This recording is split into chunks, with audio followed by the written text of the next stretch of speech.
Today, we will talk about cases when great cars received very unsuccessful successors. Sometimes it happens like this. A brilliant model is released, everyone loves it for its design, character, and technology, and then the next generation arrives, and that's it. Either the design becomes boring, or the quality gets terrible, or the car loses its individuality. Sometimes all of that happens at once. In this video, I have gathered 10 examples that, in my subjective opinion, are unsuccessful continuations of good cars. Before we start, I want to remind you that I use AI voiceover because I'm still learning English. But everything else, the ideas, the video topics, the material selection, and the editing, I do myself. So don't forget to subscribe and leave a like. It's easy for you, and it really helps the channel grow. I'm also grateful to the sponsors who support my project. You can see their names on the screen. And now, let's get into the video.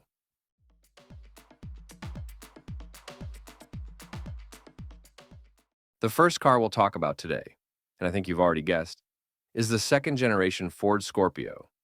The first-generation Scorpio was loved and respected, well-built, representative, with a harmonious design.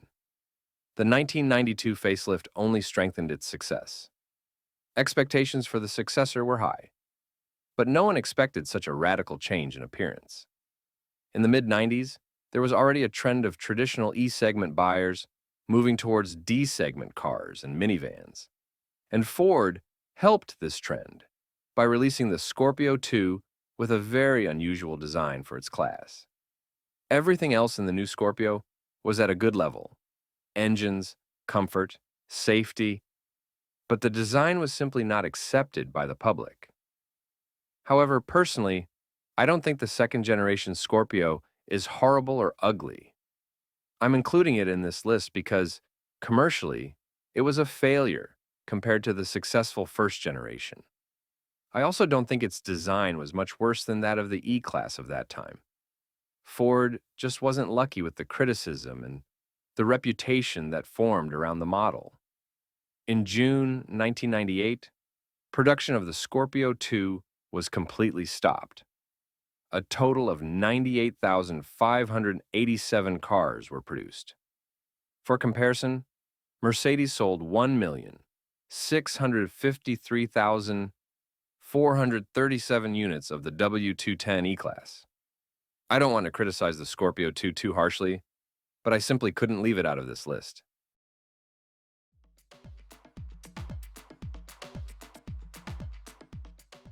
The first-generation Ford Focus appeared in 1998 and quickly became a hit with buyers all over the world.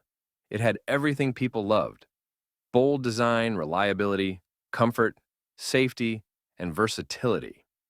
It came in body styles ranging from a compact three-door hatchback to a family-friendly wagon. Differences between the North American, European, and global versions of the first Focus were minimal.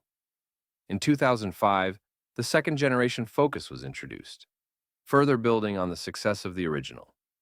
It kept all the strengths of the first generation: still bright, charismatic, practical, and reliable. But things went differently in North America. Instead of getting the new second-generation Focus, the U.S. market continued with a heavily updated version of the first gen. It was slightly refreshed, but essentially remained the same car.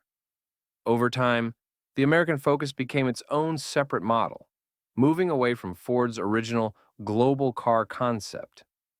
In 2008, the European Focus received a facelift and got even better. And what about its American sibling? It wasn't until late 2007 that a new Focus arrived. But instead of simply bringing the successful world model, Ford created a new US-specific version. This split happened because of market conditions. In Europe, the Focus is considered a mid-size car and dominates sales. In the US, it was seen as an affordable compact and needed to stay cheap to be competitive. In fact, a European Focus with options could cost more than a larger Ford Fusion, known as Mondeo in Europe. So the American Focus became a simpler, cheaper car.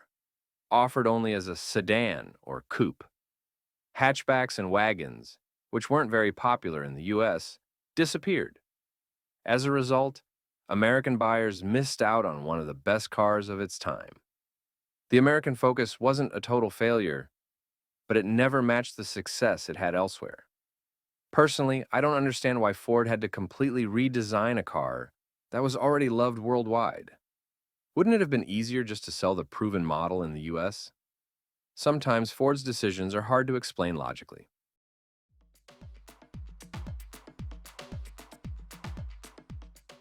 The next car on our list is the third generation Lancia Delta, known by its factory code 844. The original Delta is a true icon: fast, powerful, charismatic, stylish. It earned not only rally titles but also the love of thousands of car enthusiasts around the world. The Lancia Delta Integral became a symbol of sporting power and Italian passion on wheels. The car was instantly recognizable and delivered driving emotions that were unforgettable. When plans to bring the Delta back to the market were announced, many held their breath in anticipation. They expected nothing less than a true rebirth of the legend. But in 2008, the world saw something completely different. The new Delta turned out to be an ordinary front-wheel drive five-door hatchback, built on the Fiat Bravo platform. No sporting ambitions, no hidden aggression in the design, no continuation of the original's fighting spirit. The car's appearance evoked mixed feelings: narrow headlights, bloated shapes, a strange rear end. All of it was more confusing than inspiring. Many didn't even immediately realize that this was supposed to be a Delta. And most importantly, there wasn't even a hint of design reference, not a single nod to the original Delta. The new car bet on comfort and a premium feel. High-quality materials inside, good sound insulation, rich equipment. But the problem was different. People expected emotions from the Delta, not just comfortable driving. They wanted speed, drive, and charisma, but got just another premium hatchback among many. Yes, the car had its advantages: rich equipment levels, diesel and petrol engines with decent fuel efficiency, attention to interior details. But without a clear sporty component, without a recognizable character, the new Delta quickly got lost among its competitors. Commercial success never came. The model was promoted in various countries, even outside Italy, but buyers clearly expected something else from the Delta name.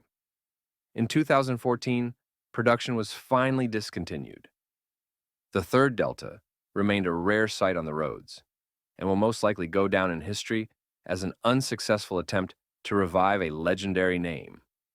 Honestly, I feel sorry for this project. The potential was there. The name worked for the model. The history, too. But when the essence is lost, even a loud name cannot save it. The new Delta turned out to be just another car, not the continuation of a legend. And that is, perhaps, one of the saddest pages in Lancia's history.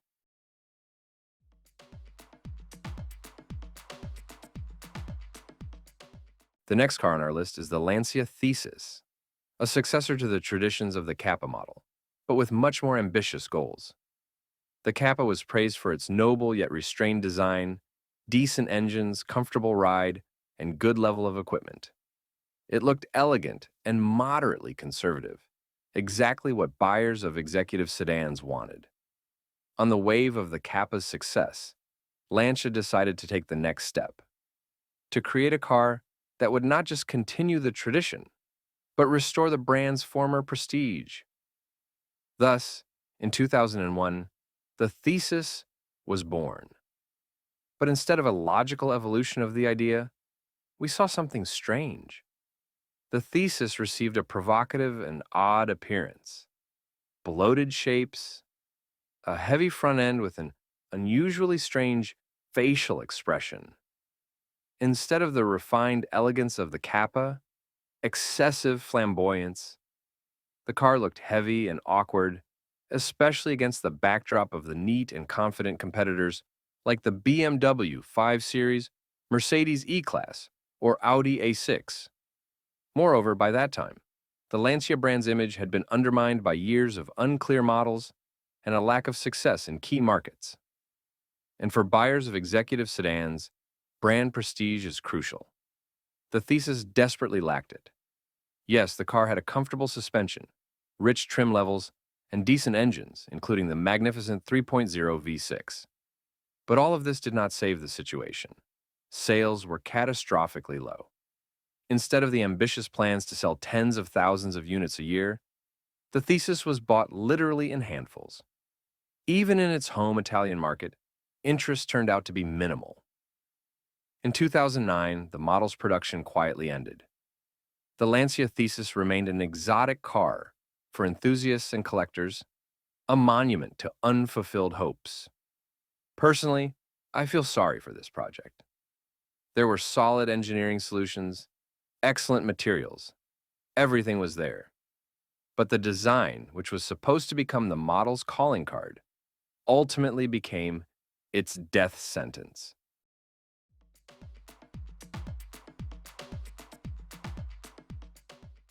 The next car on our list is the Mitsubishi Galant from 2003 to 2016. If the Lancia Thesis had a problem with excessive extravagance, the Galant faced the opposite issue: complete lack of identity. In the 1990s, the Galant was one of Mitsubishi's flagships. It was lean, dynamic, with a noticeable sporty attitude that made it stand out among more boring and bland competitors. Especially in VR4 versions, the Galant looked like a true fighter on the road, not just another ordinary sedan. You would expect the next generation to build on these strong points and make them even better. But things took a very different turn. The new Galant, launched in 2003, decided to play the premium game. Mitsubishi clearly aimed for the same market as the Toyota Camry: spacious, soft-riding, predictable sedans for the broadest possible audience. But in trying to please everyone, the Galant completely lost its individuality. Instead of a dynamic, charismatic car, we got a generic sedan with no memorable features. The design was so neutral that your eyes would just slide over it without even noticing. Smooth, heavy lines, a somewhat bloated silhouette. There was no sign of character left. And if the previous Galant felt alive and tight on the road, the new one felt like a solid but soulless appliance for daily commuting. Or, if you prefer, a car for those who were tired of excitement and just wanted to get from point A to point B without thinking too much. The interior wasn't much better. Plain materials, conservative design with no bold ideas. Everything about it screamed built for everyone, but designed for no one. The 2009 facelift tried to freshen things up, but it didn't really change the way the car was perceived. It was mostly just cosmetic. Slightly different headlights, a new grille, a few tweaks inside. And that's about it. And the sad part is, the potential was there. In 2004, Mitsubishi showed the Galant Rally Art concept. Aggressive, bold, with a powerful engine and a characterful look. That's what the Galant could have been, if the company had dared to go all in on personality instead of playing it safe. Shrink it down a bit, sharpen the driving feel, and it could have been a great car. But reality turned out differently. Production in the US ended by 2012, and by 2016, the Galant name had quietly disappeared altogether. The irony is hard to miss. The faceless ninth-generation Galant became the final chapter in the story of a model that had survived and evolved since 1969 across 9 generations. A perfect example of how trying to please everyone can make you lose your identity and end up pleasing no one at all.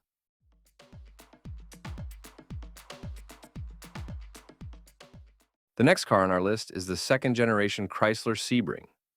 This is a perfect example of how a good idea can completely fall apart during execution. The first Sebring, launched in the mid-90s, was actually a decent car for its class, especially the coupe and convertible versions. They looked stylish, had an attractive design, and were a solid choice at the time. Sure, they weren't perfect, but compared to their rivals, the Sebring felt lively and confident. It seemed obvious that the next generation would build on that success. But unfortunately, things went in a very different direction. When the new Sebring debuted in 2000, Chrysler clearly aimed to strengthen its position in the mid-size sedan market. The sedan became the main body style, with the coupe and convertible taking a back seat. And that's where the problem started. The car itself ended up being neither here nor there. The design tried to be smooth and premium, but it lacked both real character and true elegance. Even by early 2000 standards, the Sebring looked bland and awkward. The interior didn't help either. Cheap plastics, outdated ergonomics, and mediocre build quality. Compared to Japanese rivals like the Toyota Camry or Honda Accord, known for their reliability and attention to detail, the Sebring just seemed weak. The mechanical side didn't save it either. The engines were either weak four-cylinders or thirsty V6s with no real excitement. The suspension was supposedly tuned for comfort, but mostly delivered a soft and sloppy ride. The convertible struggled with poor body rigidity and weak sound insulation. The coupe was even more confusing, as it was based on the Mitsubishi Eclipse platform and shared little with the sedan, adding more chaos to the lineup. In the end, the second-gen Sebring quickly faded from public interest. It didn't stand out for reliability, excitement, or style.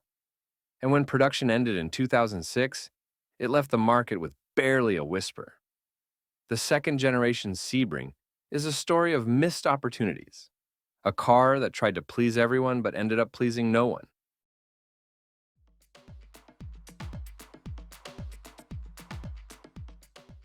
The next car on this list might surprise many. What?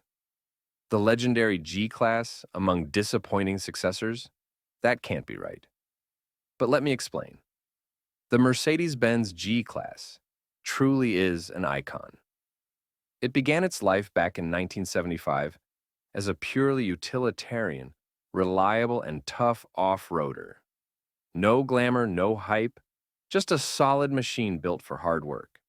And that's exactly how it earned its reputation.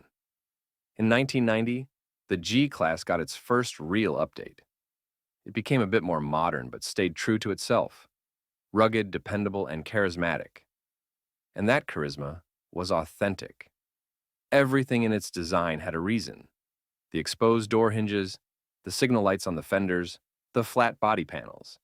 It wasn't about looking cool. It was cool because it made sense. Then came 2018. Mercedes introduced the new G-Class. Technically, it was better in every way. More powerful, more comfortable, more high-tech. But in spirit, it was nothing more than a stylish copy of the original. A parody. A copy-paste job. The same hinges, the same shapes. But now they're not functional, they're just for the look. It's as if they took a legend and turned it into a stage prop. It's even worse with all the flashy tuning packages. A vehicle once associated with military toughness and off-road prowess has become a fashion accessory for influencers and celebrities. People might still say, it's the same old G-Wagon. But the truth is, the real G-Class ended in 2018. What came after is just marketing, nostalgia, and profit. Sadly.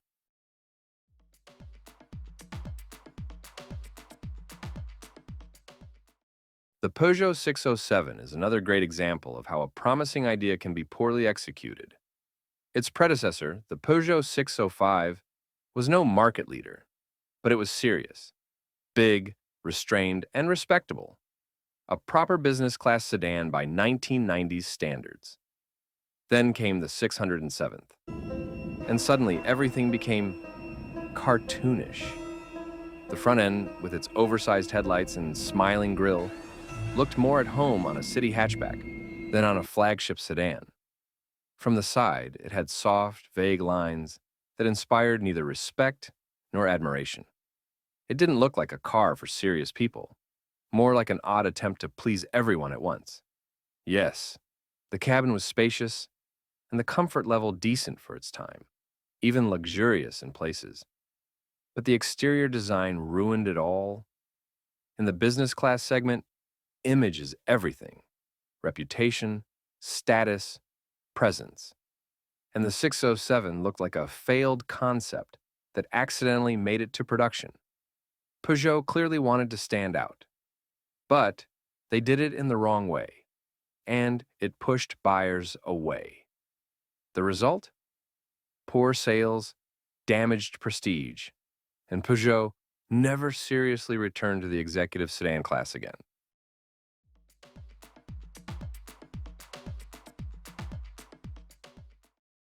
The Alfa Romeo 166 was a successor that simply didn't live up to expectations. After the bold and stylish 164, designed by Pininfarina, people expected something equally distinctive, or even more so. Instead, they got a bland sedan that lacked identity. Especially in its pre-facelift version, the 166 suffered from oddly small and disproportionate headlights. The front end seemed unsure of itself. Was it trying to be sporty, elegant, aggressive?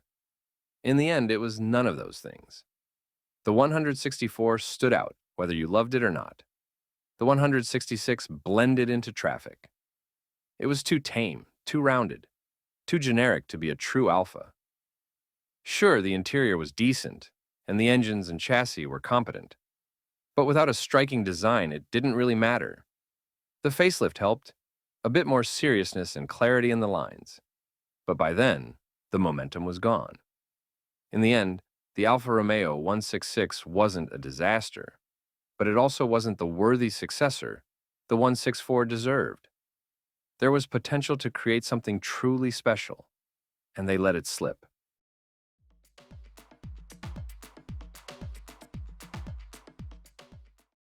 Next on our list is the 1962 Dodge Dart.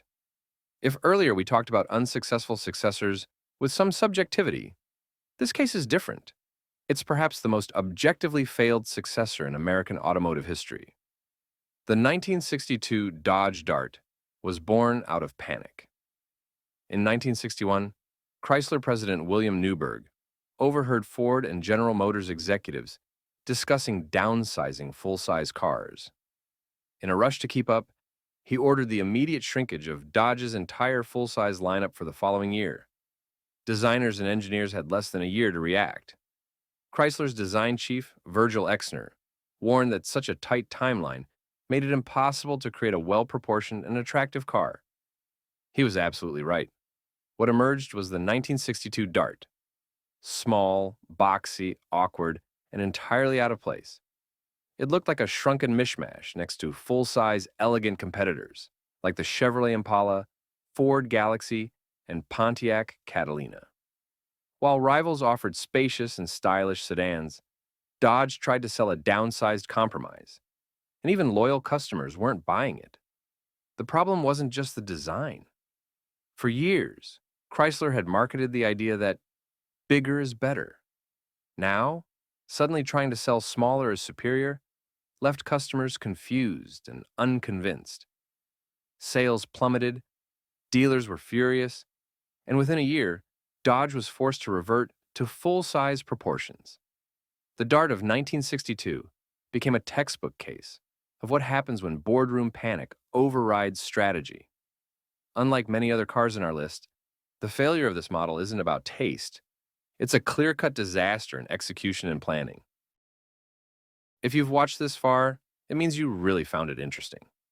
So don't forget to like the video and subscribe to the channel.